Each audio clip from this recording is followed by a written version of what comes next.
back with another video, and today we're going to be reacting to my man Tommy G, how American guns get smuggled into the Mexican cartels. I'm excited to see what's going to happen. Tommy G never disappoints, bro. So before we start this video, make sure y'all like, comment, and subscribe. All right, let's get this videos into the algorithm, man. Come on, man. Let's go. Let's see what Tommy talking about today.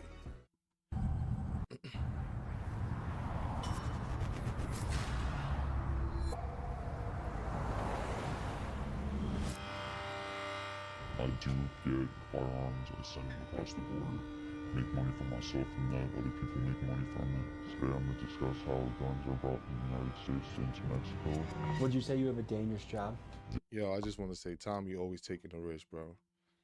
For content, bro. He taking a risk. He was just what, Tijuana, he went to the Hoovers. Tommy be everywhere, bro. He be taking that risk, man, for this content, man. So, you know, shouts out to him, man. Yeah, probably the most dangerous you can have.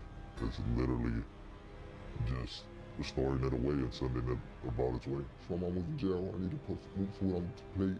I ended up sending it to somebody who ended up taking it to California and making money off of it, so everybody ate at the end of the day. 2009-10 was like our wild, wild west days out here where we were in chases every day. And what are the odds someone has eyes on us right now? Oh, pretty good, dude, because these are all scout hills. At what age would you say you officially joined an organization? So I was about 10, 11 years old. We spoke with a cartel member last night that alleged that one of the ways it gets through is paying off Border Patrol, paying off police. Yeah. I believe that. I believe that. There's corruption everywhere, bro. There's corruption everywhere. Everybody could be bought off. You don't know people's situations. Somebody might be struggling, need that extra money. You know, and the cartel ain't paying like $500-600. You know what I'm saying? So people gonna take that risk, bro.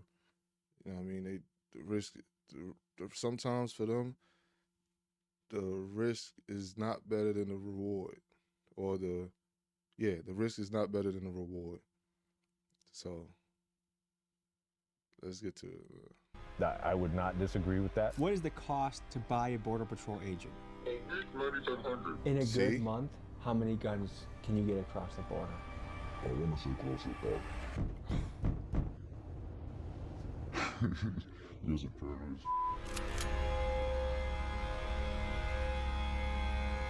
The power Mexican cartels have accumulated is hard to fathom. With Jalisco New Generation Cartel and the Sinaloa Cartel leading the charge, these paramilitary crime syndicates have global reach. They are heavily armed, deeply connected, and absolutely ruthless. Specializing in drug trafficking, human smuggling, extortion, and more, these organizations pull in billions of dollars every year. And the United States plays a part in this because the ugly truth behind some of their power is American guns. Now, as Americans, we get mad about the fentanyl flooding across our border. But what about our guns that are flooding into Mexico? In this episode, we expose the pipeline. From cartel operators to U.S. gun smugglers running thousands of firearms across the border to the law enforcement agents fighting to stem the flow. These folks are the players in this deadly supply chain of power and violence. And would you believe that some of our own three-letter agencies might be involved? This is the story of how American guns end up in the 100%. hands of Mexican cartels.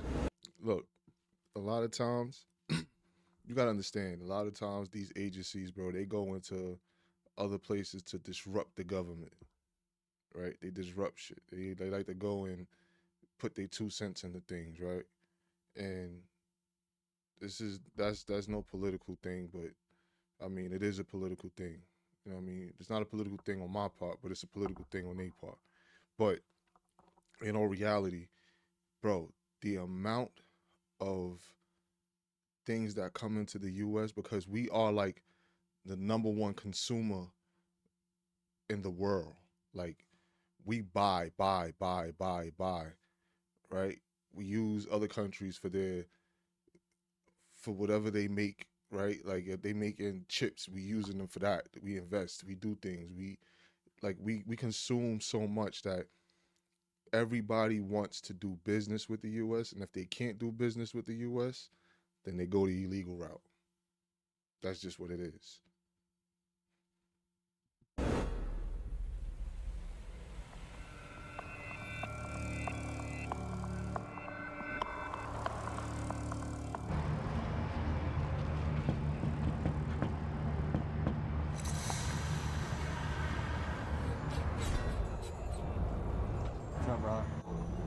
meet you.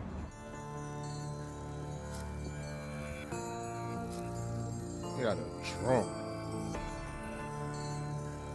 Is it true that different people in the game are on the run right now? Oh yeah, most of the people I know just either their people either got hit by, one of the three people that were going out there raiding people, or just had some shit happen, or some people didn't know how to do, and they gotta go on the run. So Mexico is just the go-to right now. States are too hot. State troopers, border patrol up in Phoenix.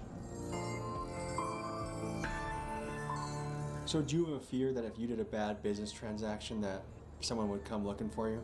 I don't fear for my life at all in this situation, just because throughout this whole business, I've been clean business. I see myself as way of just normal, civilian that's out here just trying to make money.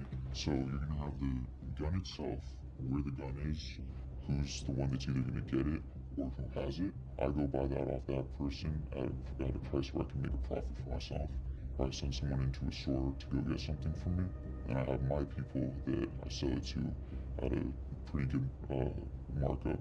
They send it to one of their kind of workers, drivers, and just gets taken down to Mexico in like units. So you don't physically drive across the border? No. Yeah, they can mark it up because they don't have access to it. Like we have access to it, right? I mean, I'm pretty sure it's easy to get guns in places, but here in the U.S., out here, it's so easy for us to get our hands on guns. So easy. Like, they always talk about, oh, we need to do gun control, gun control. Criminals can get guns just like that. They don't care about your laws that you put in place. They don't care about that. So in this situation, you out in Mexico, I'm not sure how their gun control is, but it's easy for them to mark the prices up because it's not as accessible as it is here, right? And everybody wants to make money. If I buy a gun for $500 from somebody, I can mark it up to about $1,100, $1,200.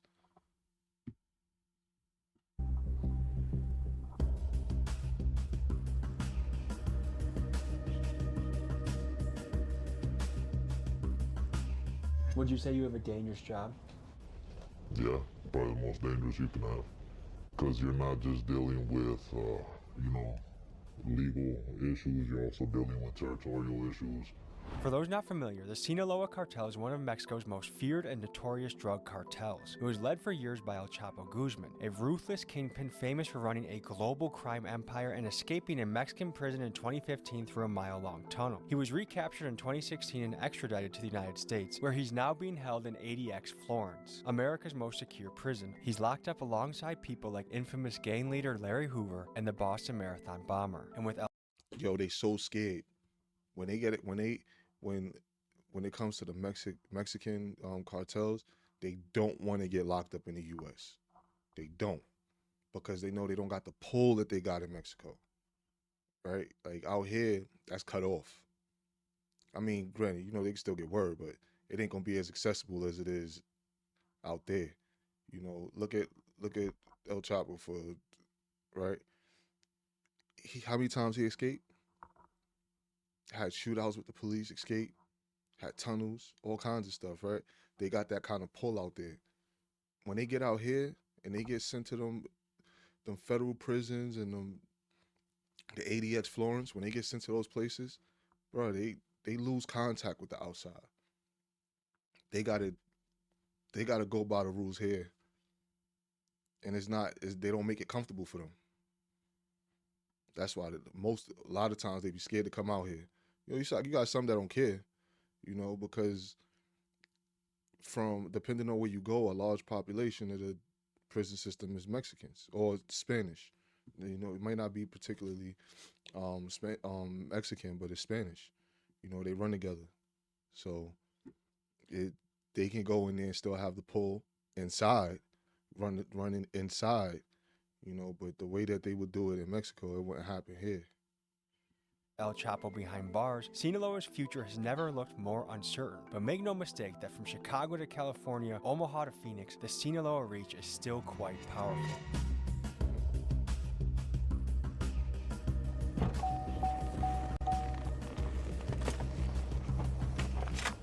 and they do have a heavy presence in the U.S.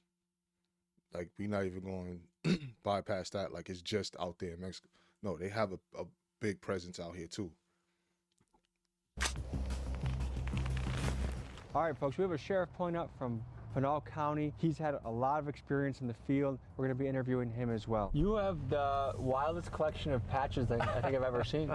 If we interviewed a cartel member last night, what are the odds that he would be Sinaloa given the control they have in the area? If he's not Sinaloa, then he's risking his life.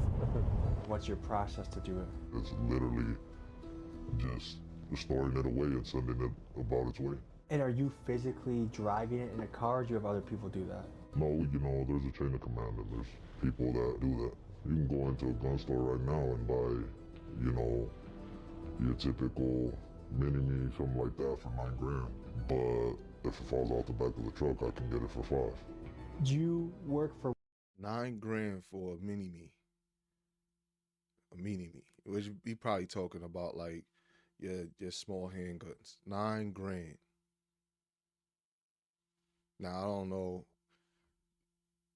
what currency he's talking about, but I'm just assuming that he's talking, you never know. But $9,000 is steep. You know, I don't know what the difference is in currency. one primary cartel, or do you freelance amongst many? Just one. Is there any difference in how difficult it is to do business from the Biden administration to the Trump administration? There might be a couple hiccups, but it's all business. It's all the same. Honestly, it's crazy. I can't imagine the border right now. People are scared to go across more than ever before. The risk and like the paranoia of it, you know, because like some of this shit is like they'll load your car up with like 20 blocks, and like imagine trying to drive across the border like thinking that, and then if the X-ray's gonna pick you up, shit like that. I guess nerve-wracking, you know. Like, once the border got tighter, you know, things got harder to get into America. You know what I mean? Was it actually that easy with Biden as president?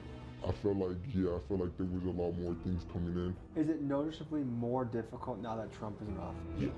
Under the Biden administration, it was a free flow of everything. The people have stopped coming across so much. I mean, we're way down. I think we were at about 7,000 to 12,000 a week, and we're at like 300 to 700 a week now. At what age would you say you officially joined an organization? So I was about 10, 11 years old. He was a paranoid. There was a study done by the too. U.S. government from the Government Accountability Office that found that 70% of firearms found in Mexico traced their roots to America. Does that surprise you? That was probably lowballing it. Yeah, it might even be closer to 80, 90. For sure. No, if anything, I feel like it would be a larger number. Closer to 80, 90% maybe? Yeah, probably closer to 90. How much power do the cartels have in places like this, in Arizona? On the American side, they are very smart businessmen, right? They don't, they're getting a little more overt about their stuff, but you just don't have a lot of in your face like you do in Mexico, right? We don't have rolling gun battles here. Sinaloa holds pretty good control of our state. They have not given it up, and they've been here a lot of years. Are there people in America that are officially part of a cartel, or is that only if you live in Mexico? It's going to stretch all over the world. We'll just put it that way. Now, according to Arizona law, these gun smugglers could face up to 10 years in prison if caught for the crime. But what's interesting to me is the same U.S. government that will hammer these guys for selling guns also like to sell a lot of guns overseas themselves. This has happened a lot of times in recent history, but let's just highlight a couple of recent examples. Let's talk about it, right? It's money. The U.S. runs like a business. It's money. We have more guns in the U.S. than we have people. Right? And they manufacturing guns all the time. So it's business. If I can't make the money, you can't make the money. That's just how it goes. They don't want to sell weapons to certain people because they know it'll be used against them. But I'll sell to a certain place that they token a certain amount of money. It's business. Take the Soviet-Afghani conflict in the 1980s. The CIA funneled tens of thousands of guns to the Afghan fighters, the Mujahideen, to win the battle against the dreaded Soviets, our enemy at the time. Fast forward a few years later, the same Mujahideen fighters that we armed with the guns that we gave him, some of these guys later turned into the Taliban, which is really good for the military-industrial complex because this fueled another 20 years of war and profit. And most recently, for the United States politicians and arms manufacturers, we have sent billions to Ukraine and Israel, which some could say the US taxpayer is indirectly responsible for the deaths of tens of thousands of people, including women and children. So while a low-level smuggler might spend a decade behind bars for moving a few rifles across the border, the corporations and politicians who benefit from this arms dealing will walk free. Because when the violence is industrialized, it's no longer a crime, it's just good business. Is there any misrepresentation of the American media about the cartels? Like basically that they're horrifying terrorist organizations? Yeah. It's not how they picture it. It's so media is so brainwashed, and they say, oh, the cartel, it so runs this whole area, and if you go there, they're gonna kill you, or this and that. Yeah, the cartel might run a specific area, but as long as you're there and you're not causing no trouble, or you're not there to steal from nobody, or just sell anything, you know what I mean? If you're just there on good terms and like checking in, everything be good. Do you think that's a fair picture of America? Let's be honest. That may be true to an extent, right? Because how many people were we hearing about, Americans, were we hearing about that was getting kidnapped, people that's being forced to smuggle, right? Because what they do is they'll take a member of your family and tell you to do it. And if you don't do it, then we take this person's, we unallow them, right? That's how they do it. They try to, he tried to make it sound good, but people know the truth, man. And it's foul because people go places for vacation, want to have a good time, and they got to worry about stuff like that. I mean, look, you don't know what the countries are going through, right? You don't know what areas you're technically going to. Yeah, it's a tourist destination, but you don't know what's going on there. It's the same thing when people come to New York. Everybody goes to Times Square and think that they experienced New York, right? You didn't. You didn't, right? But when they come here and then they get here and they go, oh, it's such a beautiful place when you're in the sky and when you're driving by. But once you hit those streets and you see what's going on, it changes your whole perspective of it. Most of the muggings, most of the robberies that happen in that area. So everywhere is different. Every place has its own situations. American media makes of them. No, that's easy to label something that you can tax. We gotta take care of our own people, The government ain't helping. We see cartels sending, side bombers or people into the United States to go do mass shootings and get their agenda across or anything. Most of the things that cartels do, unless it's someone in America that was working with them and fucked them over somehow, that's when they'll go after you as a person in America. What do you think about Trump potentially labeling cartels as terrorist organizations? Then he should start here with the people on this side. What do you think would happen if Trump tried invading Mexico or drone striking cartel operations? It's not looking good. Currently in the news, the US and the Trump administration is considering using drone strikes against the Mexican cartels. But how do we know if these stories are biased, how they're being framed politically, if we're getting the right scoop on what we're being told? This is where the sponsor of today's video comes in, Ground News. What they do is they pull thousands of stories across the internet and compile them, and they rate the reliability of the story based off the political bias of the source, which is very helpful because they give us an indication of the reliability of the stories that we're hearing. Just take these stories about drone strikes. Most of the outlets covering this are center or lean right. And Ground News lets you compare these headlines side by side. Take this left-leaning source that says drone strikes will lead to another Vietnam, and take this right-wing source that gives the counterpoint that cartels are using drones to spy on US troops. One of my favorite parts about Ground News is their blind spot feed. What it does is it shows me stories that I might not receive based off the biases I might have or how my algorithm is structured, and it shows me more of a full and complete picture of what is happening in the world. Ground News helps me see through the noise, see through the bias, and help me be better informed. If you subscribe using my link or QR code, you get 40% off their Vantage plan, which is their most robust plan on the site. Go to ground.news/TommyG to get a better handle on the news you're receiving. It's very, very, very much like the Italian mafia. They are very family oriented. I can tell you from the Mexican side of my family. We have family gatherings all the time. We have carne asadas. We get together and play loteria, and, you know, all this kind of stuff. The difference being when they go to work, it could be to go skin somebody alive that's their enemy, you know. This road in particular is a major smuggling route, and I've had a lot of chases on this route. And what road are we on right now? We're on Stanfield Road. These mountaintops will have scouts on them. So all of these valleys out here can have routes where they are pushing people and product up, and they use those routes. The scouts guide the loads. When they get up here to kind of the civilization, that's when they'll hit these regular routes, blacktop routes, on the freeway, shoot up into Phoenix, because Phoenix becomes the hub. And what are the odds someone has eyes on us right now? Oh, pretty good, dude, because these are all scout hills. Why is torture used so often amongst the cartels? Pain is the best teacher. I want to touch on something real quick. But that whole drone attack and all this,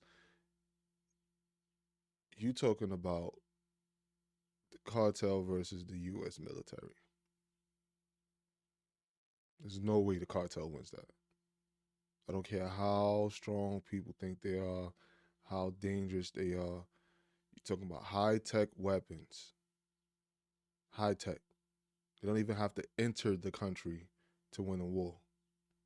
Like, it's messed up that stuff like this happens, because anytime there's a war, innocent people get hurt. Innocent people get hurt. People that have nothing to do with anything, right? And let's be honest. With the cartels, it is a family-oriented thing because the communities actually look out for them. All right, so they'll hide in these communities the same way that, you know, the people do across the world. And they'll go and hide inside of these communities, and then once these areas get bombed, it's a humanitarian crisis, right? And it's dead wrong on both sides, because if you really cared for your people, you wouldn't put your people in harm's way. And then on the other hand is, you know, it's innocent people there, and you decided to do this anyway. So it's a lose-lose situation, man. Nobody really wins in a war, man, because innocent people end up dying. Those people don't win. So you're a runner, go to a gun store, get it. Let's say it's me. If I get flagged, okay, that's a mission that went astray. If not, how often would you send a guy like me to get it again and again and again? I mean, I've had people that, you know, you wouldn't believe the number of stuff they got out under their name. It's really kind of strategic in a way, because the way the background checks work is it will show up as, you know, either a pistol or a rifle. It doesn't go into the system as that specific firearm unless the ATF is flagged and involved. You could have someone go store to store, get 5 guns in their name, just one day, clean record, all that stuff. But you have someone in your family that has died from gun violence in Mexico. Yeah. Do you blame the guys in America selling the guns? I don't. I just blame the shooter, really. How do you feel about being involved in a business that arms the cartel? It sounds worse than it is in a way. I mean, you think about it is, what I'm doing is basically doing what larger corporate companies have done with other third world countries, you know? That's the way everybody justifies everything. If I don't do it, somebody else is going to do it. It don't matter. It don't make it right. Still wrong, bro. Taliban has all guns made in the USA.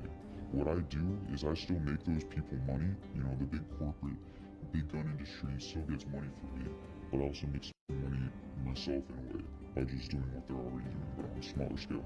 Even if I stopped what I was doing, someone would just come and fill in for me. Might as well try to make my money that way, and it's something that's happening in a whole different country. You know? So gun smugglers will risk prison time for a few $1,000s of profit a month. But what about the big players in what some would call the military-industrial complex? Let's just look at the Russia-Ukraine war, for example. Lockheed Martin's stock hit an all-time high. Raytheon's production lines are going off the charts. Billions of dollars in weapons have flowed across the Ukraine border and across the European nations that are gearing up, looking to refill their arsenal in what has proven to be one of the biggest spending sprees in defense since the Cold War. Now, this is where the gray area comes in. Is this right? Is this wrong? Because whether you look at Ukraine, Israel, Afghanistan, One man's freedom fighter is another man's terrorist. I don't know the answer to all this, but what I do know as a tax-paying citizen is what I've gotten out of the deal are dead soldiers, civilians, destruction, a bad reputation globally, while these companies in the military-industrial complex have reaped the profits in the billions. Yep. Well, I don't think the gun manufacturers make the guns to give to bad guys to like rape, pillage, and carnage their own countries. So I don't think that's a good way of looking at it. What made you choose this job over? They don't, but they make them, right? So look at this, right? If I make something, I make a needle for a specific thing. I make a needle to thread, but somebody uses it to poke somebody in GTA, right? They use it to poke somebody. I still made it, right? I'm not gonna be held accountable. That's the thing. There's no accountability. So I won't be held accountable for it. And look, I am a person that is all for the Second Amendment.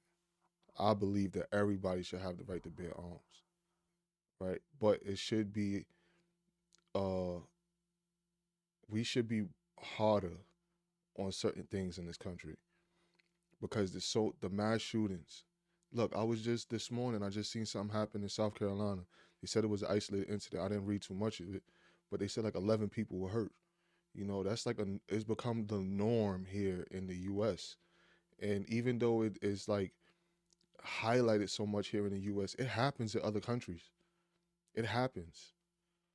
You know, it's just that our media fearmongers. Like that's just the truth. They're fearmongers. They will talk about stuff and talk about it and talk until the people are scared. That's what they do. So there's things that happen out here that you wouldn't hear about. But all the bad stuff, like if it's an agenda for something, they will highlight it and put it at the forefront to make you scared and make you want to do something about it. Right? It's all of this stuff is big business, bro. It's corporations, man, politicians. Right? But like I said, I'm pro Second Amendment. You know, I do believe that we have the right to bear arms. And it sucks when people use things the wrong way. It sucks because then everybody else can't enjoy it, right? Like, you can't have, for an example, in New York, to have a concealed carry weapon, you have to go through so much. You have to go through so much to get a concealed carry. By the time you go through the process and buying your weapon, you already spent over $1,000. Over $1,000, bro. They make it to where you don't want to do it. You can't open carry here. That's a big no-no unless you're a peace officer or something. You can't open carry. You can't have like ARs and stuff like that out here, which is good. I'm gonna be honest because it's such a densely populated city that things can happen, right? And the amount of nut cases we have out here, things could go left. But it's hard when you have things happening and you have the media constantly pushing out this one thing because now it doesn't look like you're doing something. You're reporting. It looks like you're fear mongering. If you watch the news, 9 times I don't watch the news anymore, but 9 times out of 10 you watch the news, there's always something bad. Always. There's always a shooting. There's always a mass shooting.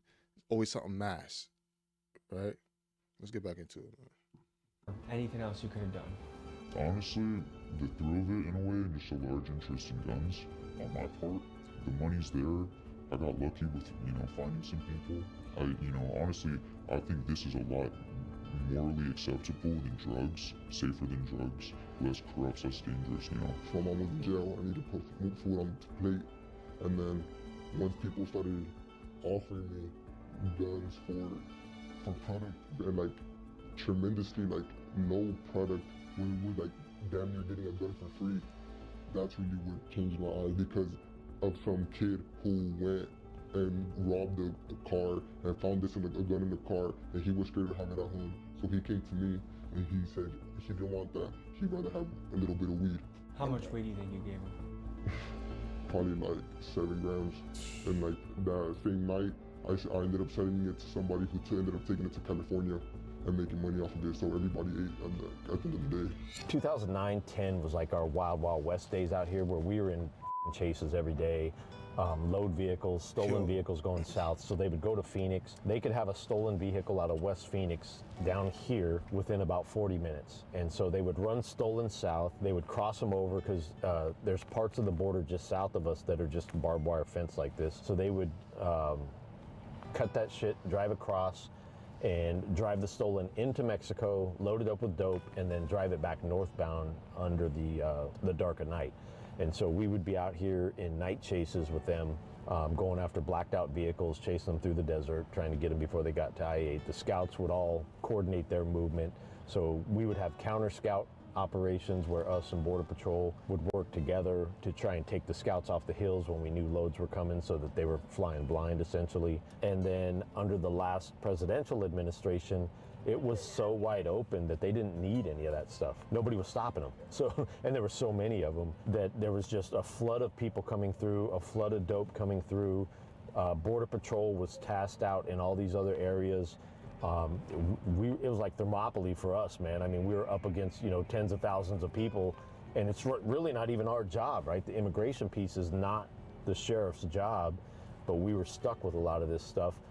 Our military was essentially teaching other countries how to defend their country, right? And guys, we got to cover some more cartel history, because American guns are not the only thing that the United States has contributed towards the rise and dominance of Mexican cartels. Let's take you back to the mid-90s to Fort Benning, Georgia at the School of Americas, where for decades and still today, this was a place where Latin American military forces were brought to practice skills in things like urban warfare, interrogation tactics, and psychological warfare. The School of Americas has since been renamed due to many former students committing various coups and human rights violations across Central and South America. Classes here are taught in Spanish and oftentimes led by U.S. Green Berets. One of the groups that was trained here was GAFE, one of Mexico's elite special forces groups whose job it was to raid high-value targets and combat narcotics operations. In the 90s, about 30 of the GAFE guys eventually defected from the Mexican military to work for the Gulf Cartel, which they later left to create their own and one of the most feared cartels of all time, Los Zetas. Now, the majority of scholars agree that this was not some CIA psyop on purpose, but rather an unintended consequence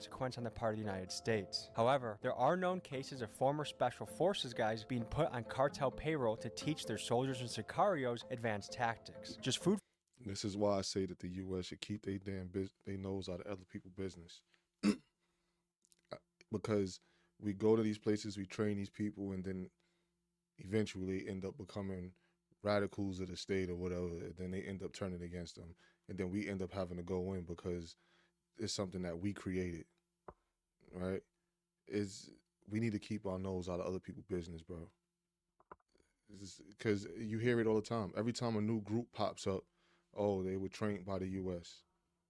Like, keep our nose out of other places, bro. Food for thought as we look at the history of how some of these cartels came to be. What's been your biggest month in revenue so far? I think the best run I had is I made $70K in 4 months. How did that feel? Amazing. I never felt that level of accomplishment before in my life. Have you ever been visited by a 3-letter agency? Allegedly. How is that? Pressuring, in a way. One of the things you want to do with that is you want to have them talk to you. Doing that, I was able to find out, in a way, what they knew about me.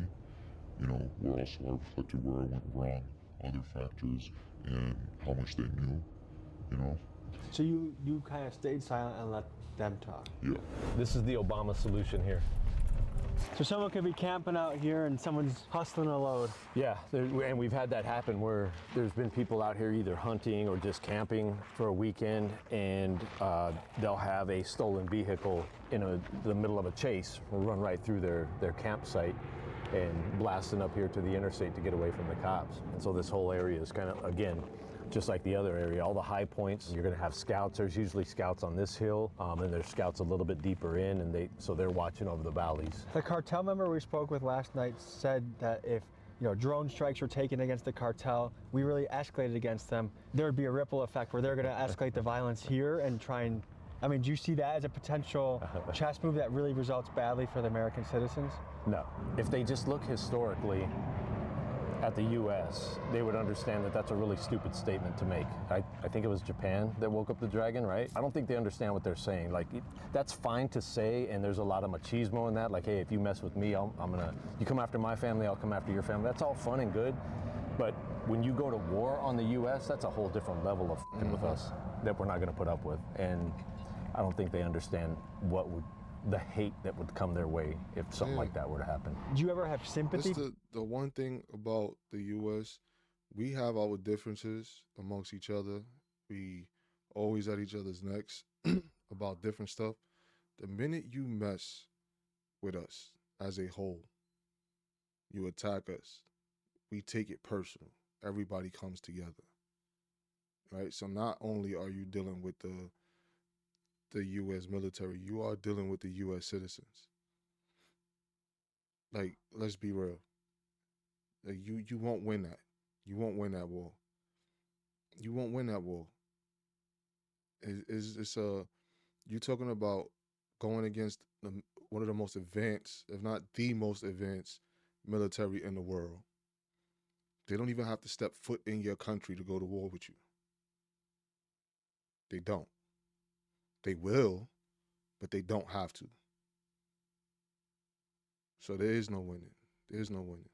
For some of these guys that like, hey, while I don't agree with what you're doing, I get why you're in your own situation. Yeah, man. I mean, again, having a wife that's Mexican, there's some of her family that are involved in some of this stuff. I don't hate them.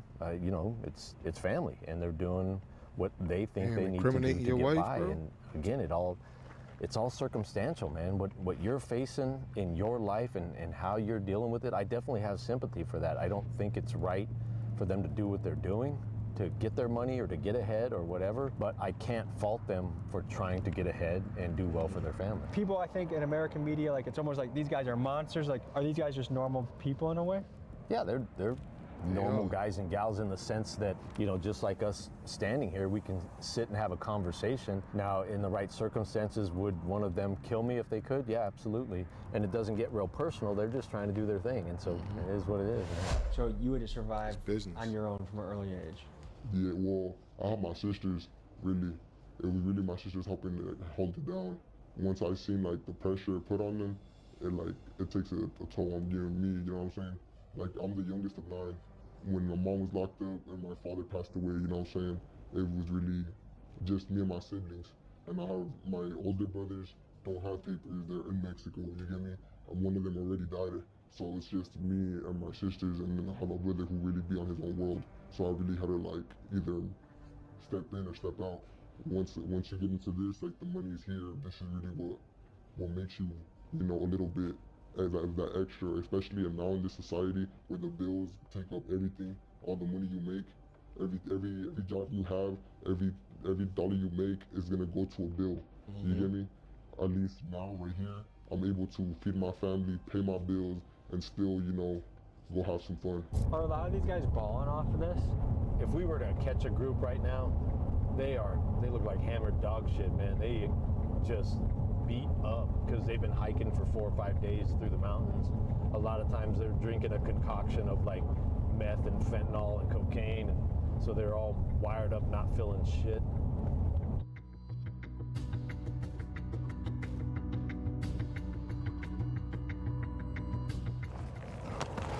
Rattlers and stray bullets will get you every time. So you can see there's kind of a depression here and kind of bushes and stuff like that. You can see how the grass is kind of beat down, which means there's been people in here. And then you'll start seeing the black bottles that's traditionally smuggler trash. They carry the black bottles with water all the way up from Mexico. There's parts in Mexico where they're buying all this stuff. They're buying the camouflage, they're buying the black bottles. And what goes in the black bottles? Water. They black them out so that they're not shiny, visible. And so you'll see them kind of scattered throughout here. You should start seeing some of the clothing and stuff. So they've, like, by the time they get to this point, they've already been backpacking for 4 or 5 days up from Mexico, then they get here, and this is kind of their final staging point where they will kind of hang out and wait for a ride to come get them. And so typically speaking, this is where they kind of discard their clothing, discard any trash that they have, and jump in their ride and go.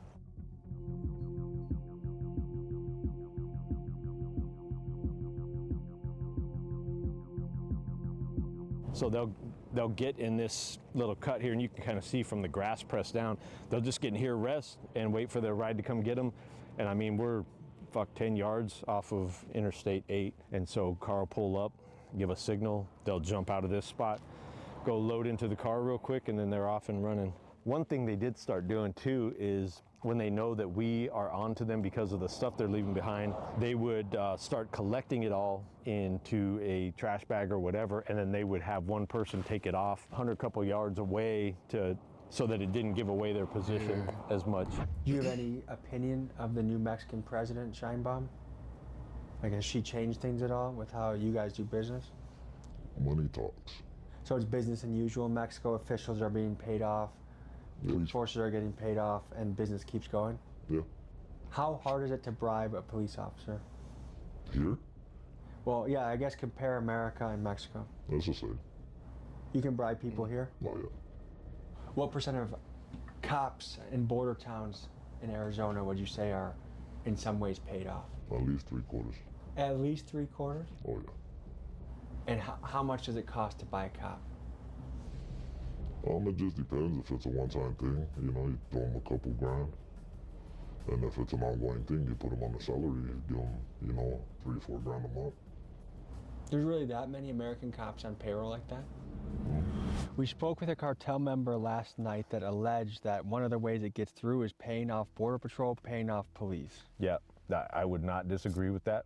I know from the years that I've worked that we've had compromised Border Patrol agents, we've had compromised officers. So same thing, they make a lucrative offer to somebody who is not making very much money, and people compromise their integrity for that. And have you ever had to fire somebody because you caught them doing that? Yep, we worked a case when I was working undercover. We had one of our guys that was involved, and we had to work a case on him and ultimately arrested him with the help of the FBI. Now, I'm going to throw out the number he said, which I think is kind of crazy, but I want your take on it. All right. He said, about 60-70% of the Border Patrol and cops.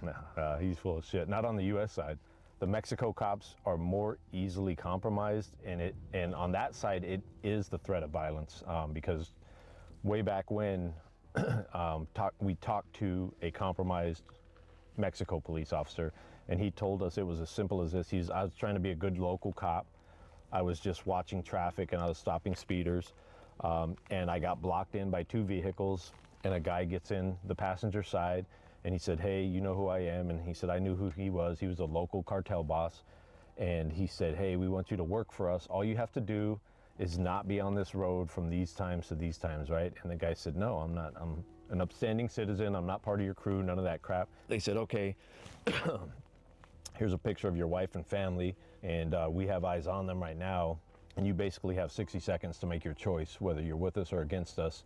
And if you're against us, then your family's going to pay the price," right? And so all I had to do was not watch this road and keep my family alive. And so it wasn't much money at all, dude. You're talking a couple grand, and for that particular time, right? We think that he had done it more than that, but you're talking a couple grand is what he had compromised himself for. I couldn't believe and didn't quite buy the numbers that many U.S. Border Patrol agents or U.S. cops were bought and paid for by the Mexican cartels. So I called another Sinaloa contact of mine to see if he could add some insight on those numbers. Here's what he said. Would you agree with the stat, 60 to 70% of them? I would say like 80% is that they either want drugs or money. Some of them don't even have a choice. If you say no to the amount of money and all that, like food, you don't have a choice. You feel me? We control you. I have a couple of them that go pick up my people and pass them over. You feel me? All you have to do is follow instructions. What is the cost to buy a Border Patrol agent?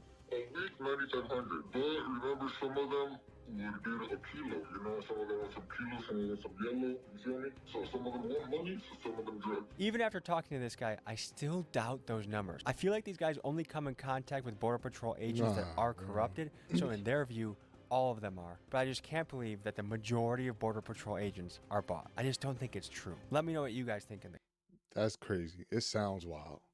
I don't think so. I think they exaggerating that number.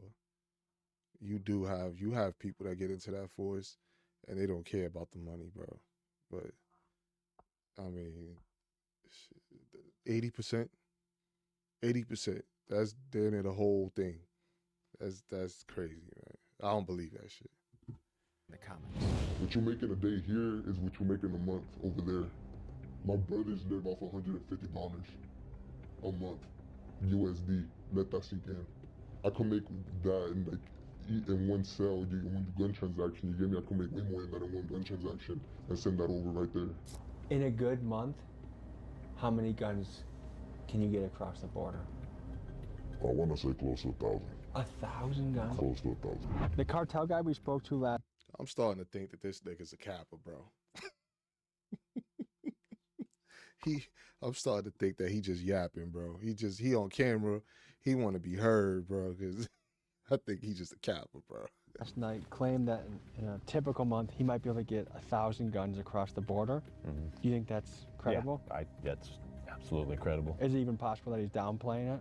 Probably, yeah, because he's not wanting to get his bosses in trouble. So you have a few runners daily going. Yeah.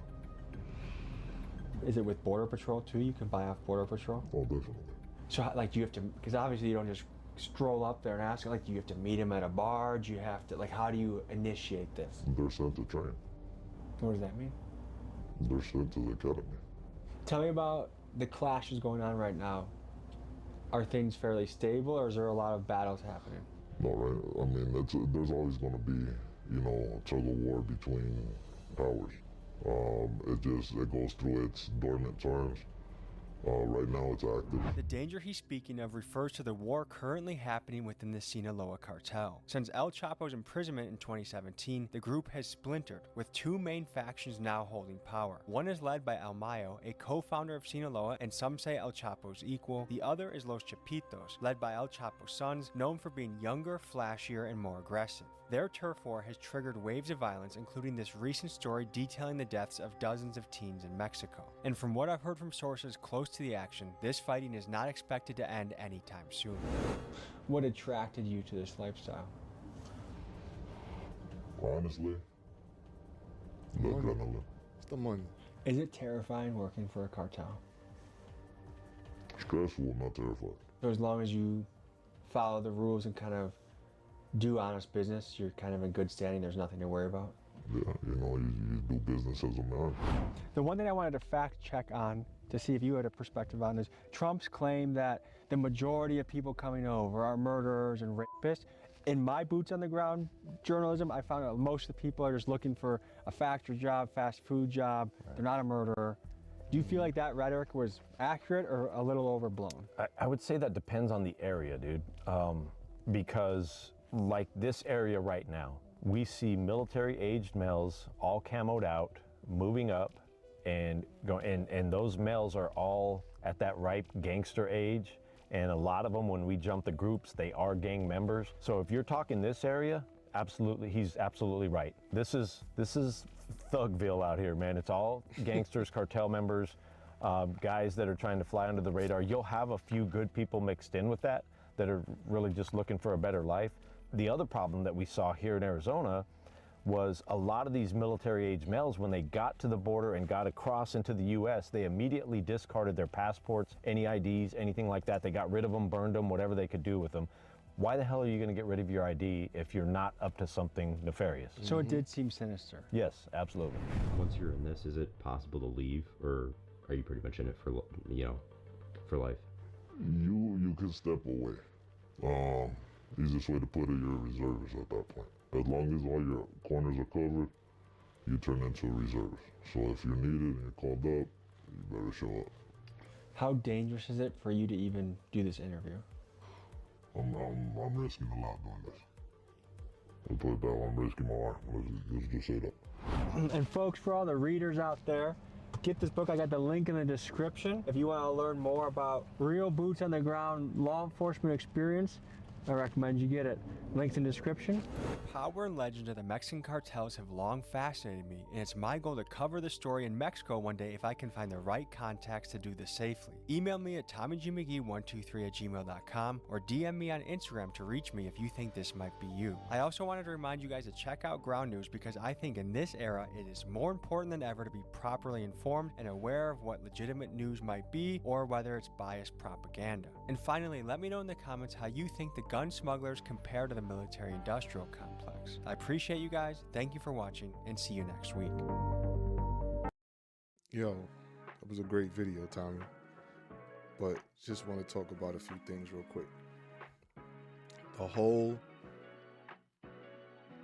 This whole thing between the U.S. and Mexico, the trade has been going on for generations, bro. Generations.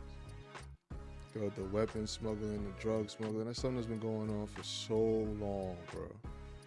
So long. So